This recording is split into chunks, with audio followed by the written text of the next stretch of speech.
UDFന്റെ കൈകളിൽ എത്തിക്കാൻ കഴിയുമെന്നുള്ള ആത്മവിശ്വാസത്തോടുകൂടിയാണ് ഞാൻ ഇറങ്ങിയിട്ടുള്ളത്. നഗരസഭയിലെ കാലങ്ങളായി CPMന്റെ നേതൃത്വത്തിലുള്ള ഭരണമാണ്. CPMന്റെ ഉരുക്കുകോട്ട എന്ന് തന്നെ പറയാം. ഇത്തവണ UDF ഈ കോട്ട പിടിച്ചെടുക്കുമെന്ന വാശിയിലാണ് മത്സരരംഗത്തിറങ്ങുന്നത്. അപ്പോൾ CPMും കോൺഗ്രസും ലീഗും ഒക്കെ ധാരണയിലെത്തി. 20 സീറ്റ് ലീഗ് മത്സരിക്കും, 17 സീറ്റ് കോൺഗ്രസ് മത്സരിക്കും. അപ്പോൾ കോട്ട കീഴടക്കണമെങ്കിൽ ഇത്തിരി പ്രാഗൽഭ്യമുള്ള ആളുകളെ തന്നെ ഇറക്കണമെന്നാണ് UDFന്റെ തീരുമാനം. അതുപോലെ യുവാക്കൾക്ക്, യുവതികൾക്കൊക്കെ നല്ല പ്രാതിനിധ്യം കൊടുത്തിട്ടുണ്ട്. അപ്പൊ ഈ LDFന്റെ കോട്ടയായ ഈ വാർഡ് എത്രയാ?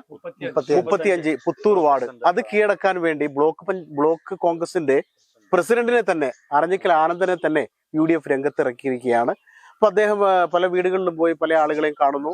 അവരൊക്കെ അദ്ദേഹത്തിന് ഒരു ആത്മവിശ്വാസം കൊടുക്കുന്നുണ്ട്. അപ്പോൾ കോട്ട പിടിക്കാനായിട്ട് നേതാക്കളും കൂടി രംഗത്തിറങ്ങേണ്ട ഒരു ഇതിലേക്ക് എത്തിയിരിക്കുകയാണ്. കാരണം ഇനി നിങ്ങൾക്ക് ഈ കോട്ട ഇത്തവണ കിട്ടിയില്ലെങ്കിൽ പിന്നെ പ്രതീക്ഷിക്കേണ്ട എന്നൊരവസ്ഥയും കൂടി ആവുകയാണ്. അപ്പോൾ വലിയ പ്രതീക്ഷയുണ്ടോ അറഞ്ഞിക്കൽ ആനന്ദൻ ഈ വാർഡിൽ വിജയിച്ചു കയറാമെന്ന്?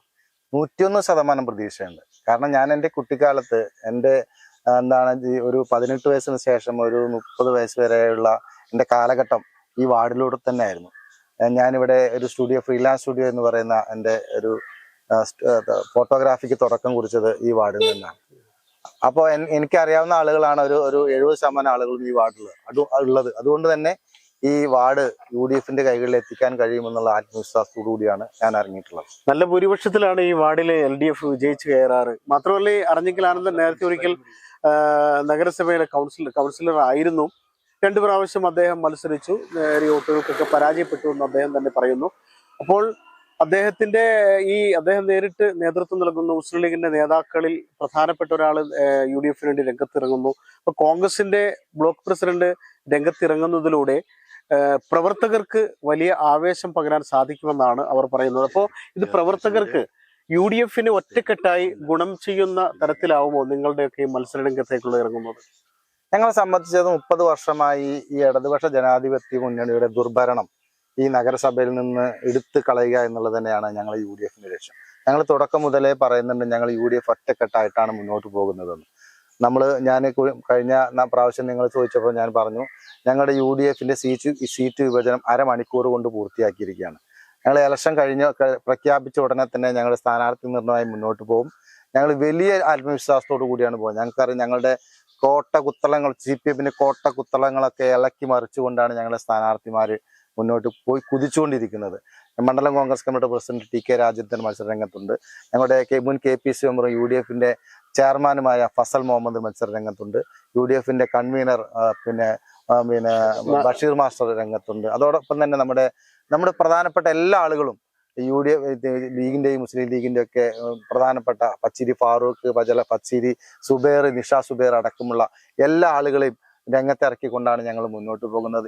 ഈ പ്രാവശ്യം ഈ നഗരസഭ UDFന്റെ കൈകളിൽ എത്തിയിരിക്കുമെന്നുള്ള കാര്യത്തിൽ ഒരു സംശയമില്ല. അതുകൊണ്ട് തന്നെയാണ് ഞങ്ങൾ എത്ര ആത്മവിശ്വാസം പറയുന്നത്.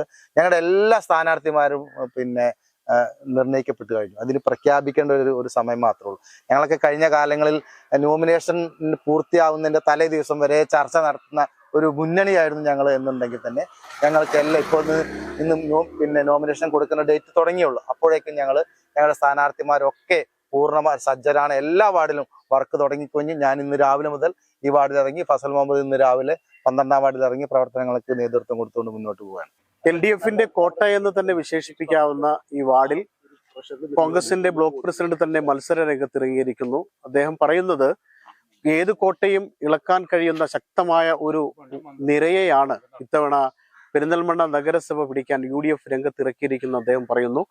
അതായത് നല്ല രാഷ്ട്രീയ രംഗത്ത്, പൊതുപ്രവർത്തന രംഗത്ത് ഒരുപാട് വർഷത്തെ പഴക്കവും പാരമ്പര്യമുള്ളവരുണ്ട്, പുതുമുഖങ്ങളുണ്ട്, വനിതകളുണ്ട്, എല്ലാവരും ഉണ്ട്. അദ്ദേഹത്തിന്റെ വാക്കുകളിൽ നിന്ന് പ്രകടമാണ് ഈ LDFന്റെ കോട്ടയായ പെരിന്തൽമണ്ണ നഗരസഭ വൻ ഭൂരിപക്ഷത്തിൽ പിടിച്ചെടുക്കാൻ കഴിയുമെന്ന ഒരു ആത്മവിശ്വാസം കൂടി അദ്ദേഹം നമ്മോട് പ്രകടിപ്പിക്കുന്നുണ്ട്. അപ്പോൾ ഈ ആത്മവിശ്വാസമൊക്കെ ഇപ്പോൾ അദ്ദേഹത്തിന്റെ പ്രചരണ രംഗത്ത്, ഇപ്പോൾ LDFും പ്രചരണ രംഗത്തൊന്നും സജീവമായിട്ടില്ല, അവരുടെ പ്രഖ്യാപനം വന്നിട്ടില്ല. UDFന്റെയും പ്രഖ്യാപനം വന്നിട്ടില്ല. പക്ഷെ UDF പ്രചരണ രംഗത്ത് സജീവമായി കൊണ്ടിരിക്കുന്നു. LDFിലെ പല വാർഡുകളിലും അവർ വീടുകൾ കയറുന്ന ഒരു ഇതിലേക്ക് കടന്നിട്ടുണ്ട്. അപ്പൊ ഏതായാലും UDFന്റെ ഇവിടുത്തെ പ്രധാനപ്പെട്ട പ്രവർത്തകരൊക്കെ നമ്മോടൊപ്പം ഉള്ളത് പോലെ തന്നെ സ്ഥാനാർത്ഥിയും വലിയ ആത്മവിശ്വാസത്തിലാണ്. ഇപ്പോൾ നിങ്ങളൊക്കെ ഈ മത്സരരംഗത്തേക്ക് ഇറങ്ങുന്നതിലൂടെ, ഇപ്പോൾ മുതിർന്ന നേതാക്കളൊക്കെ ഇറങ്ങുന്നതിലൂടെ ജനങ്ങൾക്ക് ഒരു സന്ദേശം ഉണ്ടാവുമല്ലോ, ഞങ്ങൾ ഒറ്റക്കെട്ടായി നിൽക്കുകയാണെന്ന് നിങ്ങൾ ഉറപ്പിച്ച് പറയാൻ വേണ്ടി, ജനങ്ങളെ അറിയിക്കാൻ വേണ്ടി കൂടിയാണ് നേതാക്കൾ മത്സരരംഗത്ത് ഇറങ്ങിയിരിക്കുന്നത് എന്ന ഒരു പൊതു അഭിപ്രായം പ്രവർത്തകർക്കിടയിലുണ്ട്. അപ്പൊ ഈ മത്സരം വിജയിച്ച് ഇപ്പോൾ ലീഗും മുസ്ലിം ലീഗും കോൺഗ്രസും, നേരത്തെയൊക്കെ ഇവിടെ താങ്കൾ നേരത്തെ പറഞ്ഞ പോലെ സ്ഥാനാർത്ഥി നിർണയവുമായി ബന്ധപ്പെട്ട് വലിയ പൊട്ടിത്തെറികളൊക്കെ നടക്കാനുള്ള ഒരു സ്ഥലമാണ് പെരിന്തൽമണ്ണ. അപ്പൊ ഇത്രയും പെട്ടെന്ന് നിങ്ങൾ ചടുല വേഗത്തിൽ കാര്യങ്ങൾ നീക്കിയപ്പോൾ 100% പ്രതീക്ഷ നിങ്ങൾ പങ്കുവെക്കുന്നു. ആ 100% പ്രതീക്ഷ പ്രകടിപ്പിക്കാനുള്ള ഘടകം എന്താണ്? ഇവിടെ നമുക്കറിയാം 30 വർഷമായി ഇടതുപക്ഷ ജനാധിപത്യ മുന്നണിയുടെ ഭരണം സാധാരണക്കാരെ ആളുകളെ എങ്ങനെ കൊള്ളയടിക്കാമെന്ന് സെർച്ച് ചെയ്തുകൊണ്ട് നിൽക്കുന്ന ഒരു ഭരണമാണെന്ന് കാഴ്ചവെക്കുന്നത്. നഗരത്തിൽ ഒരു വികസനവും നടന്നിട്ടില്ല. ഒരു ആസൂത്രിതമായ ഒരു പദ്ധതി കൊണ്ടുവരാൻ ഇടതുപക്ഷത്തിന് കഴിഞ്ഞിട്ടില്ല. ഒരു നിലവിലുണ്ടായിരുന്ന പെരിന്തൽമണ്ണ ടൗണിലെ ഒരു ബസ് സ്റ്റാൻഡ് അടച്ചിട്ട് 3 ബസ് സ്റ്റാൻഡ് അവിടെ ഇവിടെയും ഓപ്പൺ ആക്കിയിട്ട് ആ ബസ് സ്റ്റാൻഡിലേക്ക് ബസ് കയറാൻ പോലും സൗകര്യമില്ലാത്ത രീതിയിൽ 7 മണി കഴിഞ്ഞാൽ ലൈറ്റ് പോലും കത്താത്ത ഒരു ബസ് സ്റ്റാൻഡായി. 2 ബസ് സ്റ്റാൻഡിൽ ഈ തെരുവ് നായകളുടെ ശല്യം, അവർക്ക് ആളുകൾക്ക് ചെല്ലാൻ പറ്റാത്ത അവസ്ഥ. അങ്ങനെ ഈ നഗരത്തെ ശരിക്കും ഒരു ഗ്രാമമാക്കി മാറ്റുന്ന രീതിയിലുള്ള ഒരു ഭരണമാണ് 30 വർഷമായി ഈ ഇടതുപക്ഷ ജനാധിപത്യ മുന്നണിയുടെ സർക്കാർ നടത്തിക്കൊണ്ടിരിക്കുന്നത്. അതുകൊണ്ട് തന്നെ ഈ നഗരസഭയ്ക്കെതിരെയുള്ള ഒരു വികാരം സാധാരണക്കാരായ ആൾക്കാരുടെ ഇടയിലുണ്ട്. ഇപ്പൊ ഈ വാർഡിനെ സംബന്ധിച്ചിടത്തോളം ഈ വാർഡിലെ കൗൺസിലർ എന്ന് പറയുന്നത് ഒരു വക്കീലാണ്. കഴിഞ്ഞ 5 വർഷത്തിന് മുന്നേ ഇവിടുന്ന് തെരഞ്ഞെടുത്തു പോയതല്ലാണ്ട് 5 വർഷത്തിന് ശേഷം ആ സ്ഥാനാർത്ഥി ആ കൗൺസിലറെ ഈ വാർഡിൽ ഞങ്ങൾ കയറുമ്പോൾ പറയുന്നത് ആ വാർഡിൽ ജയിച്ചു പോയി എന്നല്ലാണ്ട് അവരെ ഈ വഴിക്ക് പിന്നെ കണ്ടിട്ടില്ല എന്ന്. ഫോൺ ചെയ്താൽ പോലും കിട്ടാത്ത അവസ്ഥയിലേക്ക് ഈ വാർഡിന്റെ വികസനത്തിലോ അല്ലെങ്കിൽ വാർഡിലെ പ്രശ്നങ്ങളോ ഇടപെടാൻ കഴിയാതെ അവരുടെ ജോലി നോക്കി പോവാണ്. ഇത് ഇവിടുത്തെ മാത്രം പ്രശ്നമാണ്. നഗരസഭയിലെ മുഴുവൻ വാർഡുകളിൽ ഭരണപക്ഷത്തിരിക്കുന്ന ആളുകളുടെയൊക്കെ വാർഡുകൾ നടക്കുന്ന സ്ഥിതിയാണ്. നമ്മളെ സംബന്ധിച്ചിടത്തോളം അത് ഒരിക്കലും ഒരു ജനപ്രതിനിധി അല്ലെങ്കിൽ പൊതുപ്രവർത്തകർ എന്ന് പറഞ്ഞാൽ ഒരു വിളിച്ചാൽ വിളിപ്പുറത്ത് വരേണ്ട ആളുകളാണ്. അതിനു പകരം അവർ ജയിച്ചു പോയി കഴിഞ്ഞാൽ ആ വാർഡിലെ ആളുകളെ ശ്രദ്ധിക്കാണ്ട്, അവിടെ വികസന പ്രവർത്തനങ്ങൾ നോക്കാണ്ട്, അവിടെ ആളുകളുടെ ശ്രദ്ധ ചെലുത്താണ്ട് മുന്നോട്ട് പോകുമ്പോഴാണ് ജനങ്ങൾക്ക് പിന്നെ ബുദ്ധിമുട്ടുണ്ടാകുന്നത്. അപ്പൊ ജനങ്ങളെ സംബന്ധിച്ചിടത്തോളം, നിഷ്പക്ഷരായി നിൽക്കുന്ന ആളുകളെ സംബന്ധിച്ചിടത്തോളം, UDFന്റെ പ്രവർത്തകരെ സംബന്ധിച്ചിടത്തോളം ഈ നഗരസഭ മാറണമെന്ന് 100% ആഗ്രഹിക്കുന്ന ആളുകളാണ്. ഇടതുപക്ഷത്തിന് CPMന്റെ പാർട്ടി മെമ്പർമാരല്ലാത്ത ആളുകളൊക്കെ ഈ ഭരണസമിതി ഒന്ന് മാറി പുതിയൊരു ഭരണസമിതി അധികാരത്തിൽ വരണം എന്ന് ആഗ്രഹിക്കുന്നതാണ്. അതുകൊണ്ട് തന്നെയാണ് അത്രയും ആത്മവിശ്വാസത്തിലാണ് ഞങ്ങൾ മുന്നോട്ട് പോകുന്നത്.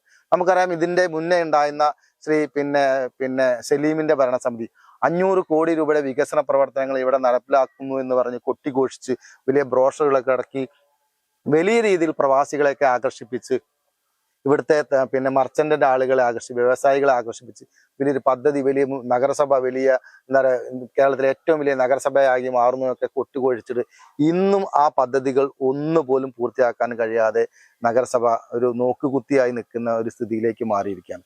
നഗരസഭയുടെ ആസ്തികൾ മുഴുവൻ ബാങ്കുകളിൽ പണം വെച്ച് ആ പണം എടുത്തുകൊണ്ട് ആ പണത്തിന് പലിശ അടയ്ക്കാൻ പോലും പണം തികയാത്ത രീതിയിൽ ഈ നഗരസഭ മുന്നോട്ട് പോകുന്നു. തൊഴിലാളികൾക്ക്, അവിടുത്തെ ഉദ്യോഗസ്ഥർക്ക് അല്ലെങ്കിൽ അവിടുത്തെ കൗൺസിലർമാർക്ക് ശമ്പളം കൊടുക്കാൻ വരെ പൈസ ഇല്ലാത്ത അവസ്ഥയിലേക്ക് ഈ നഗരസഭയെ മാറ്റി. ഈ മലപ്പുറം ജില്ലയിലെ ഏറ്റവും വരുമാനമുള്ള ഒരു നഗരസഭയായിരുന്നു പെരിന്തൽമണ്ണ. ആ നഗരസഭയെ ദരിദ്ര നഗരസഭയിലേക്ക് എത്തിച്ചത് ഈ CPMന്റെ 30 വർഷത്തെ ഭരണമാണ്. ആ ഭരണത്തിന് മാറ്റം വരണമെന്ന് സാധാരണക്കാരായ ആളുകളും നമ്മുടെ നിഷ്പക്ഷമായി നിൽക്കുന്ന ആളുകൾ ആഗ്രഹിക്കുന്നു. അത് തന്നെയാണ് ഞങ്ങൾ പറയുന്നത്.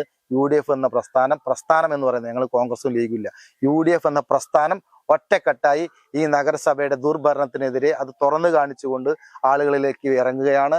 ഞങ്ങളെ ജനാധിപത്യ വിശ്വാസികൾ ഞങ്ങൾ സ്വീകരിക്കുമെന്നുള്ള കാര്യത്തിൽ 100%. ഒരു കാര്യം കൂടി ചോദിക്കട്ടെ. അപ്പൊ നിങ്ങളിപ്പോ ആരോപണങ്ങൾ ഉന്നയിക്കുന്നു. ഒരുപക്ഷെ ജനങ്ങൾ ഇപ്പൊ നിങ്ങൾ പറയുന്ന പോലെയൊക്കെ ജനങ്ങൾ നിങ്ങളെ ഭരണമേൽപ്പിച്ചാൽ ഈ വികസനം മുടങ്ങിക്കിടക്കുന്നു എന്ന് പറയുന്ന സംഭവങ്ങളൊക്കെ എല്ലാം പൂർത്തീകരിച്ച് ജനങ്ങളുടെ വിശ്വാസം കാക്കാൻ നിങ്ങൾക്ക് സാധിക്കുമെന്ന് ഉറപ്പുണ്ടോ? തീർച്ചയായും ഉണ്ട്. ഞങ്ങളെ സംബന്ധിച്ചിടത്തോളം ഇവിടെ നടന്നുകൊണ്ട് ഇവിടെ ദീർഘവീക്ഷണമില്ലാത്ത ഒരു വികസന രീതിയാണ്. ഒരു പ്ലാനിങ്ങും ഇല്ല. പ്ലാനിങ് ഇല്ലാണ്ട് പോകുന്നത് കൊണ്ടാണ് ഇതൊക്കെ നശിച്ച കാരണം. ഞങ്ങളെ സംബന്ധിച്ചിടത്തോളം ഞങ്ങൾ ഈ ഭരണത്തിൽ എത്തിക്കഴിഞ്ഞാൽ ഇവിടെ മുടങ്ങിക്കിടക്കുന്ന മുഴുവൻ പദ്ധതികളും ഞങ്ങൾ പൂർത്തിയാകുക. ജനസേവനത്തിന് വേണ്ടിയുള്ള ഒരു ഭരണസമിതിയായി UDF ഭരണസമിതി മാറുമെന്നുള്ള കാര്യത്തിൽ യാതൊരു സംശയമില്ല. അത് കാണിക്കുന്നതിന് വേണ്ടി ഒരവസരം ഞങ്ങൾക്ക് തരണം എന്ന് ഈ ജനാധിപത്യ വിശ്വാസികളായ വോട്ടർമാരെ അഭ്യർത്ഥിക്കുക കൂടി ചെയ്യുകയാണ് ഈ അവസരം ഉപയോഗിക്കുന്നത്. ഏതായാലും വലിയ ആത്മവിശ്വാസത്തിലാണ് കോൺഗ്രസിന്റെ ബ്ലോക്ക് പ്രസിഡന്റ് അറഞ്ഞിക്കൽ ആനന്ദൻ. അദ്ദേഹത്തോടൊപ്പം മുൻ കൗൺസിലർ പത്തത്ത് ജാഫറുണ്ട്. അദ്ദേഹം ഇത്തവണ മത്സരരംഗത്തില്ല. അപ്പോ പല ആരോപണങ്ങളും അവർ ഉന്നയിക്കുന്നുണ്ട്. ഈ LDF ഭരണസമിതി വികസനത്തിന്റെ കാര്യത്തിൽ ഏറെ പിന്നോക്കമാണെന്നൊക്കെയാണ് അവരുടെ ആരോപണം. പല കാര്യങ്ങളും പ്രഖ്യാപിച്ചതല്ലാതെ പലതും പൂർത്തീകരിക്കാൻ കഴിഞ്ഞില്ല എന്ന് അദ്ദേഹം ആരോപിക്കുന്നുണ്ട്. മാത്രമല്ല, നഗരസഭയുടെ ആസ്തികൾ പണയം വെച്ച് കടമെടുത്ത് ഉദ്യോഗസ്ഥർക്ക് പോലും ശമ്പളമില്ലാത്ത അവസ്ഥ ഉണ്ടായിട്ടുണ്ടെന്ന് അദ്ദേഹം ആരോപിക്കുന്നു. അപ്പൊ ആരോപണങ്ങളൊക്കെ വിലയിരുത്തേണ്ടത് ജനങ്ങളാണ്. ഏത് ആരോപണങ്ങളാണെങ്കിലും അതിനെ വിവേചിച്ചറിയേണ്ടതും ജനങ്ങളാണ്. പിന്നെ ഈ ആര് വേണം ആര് ഭരിക്കണം എന്ന് തീരുമാനിക്കുന്ന കാര്യത്തിൽ അത് ജനങ്ങളാണ് തീരുമാനിക്കേണ്ടത്. ഈ 30 വർഷമായി LDFന്റെ CPMന്റെ കോട്ടയായ പെരിന്തൽമണ്ണ നഗരസഭ ഇക്കുറി പിടിച്ചെടുക്കും.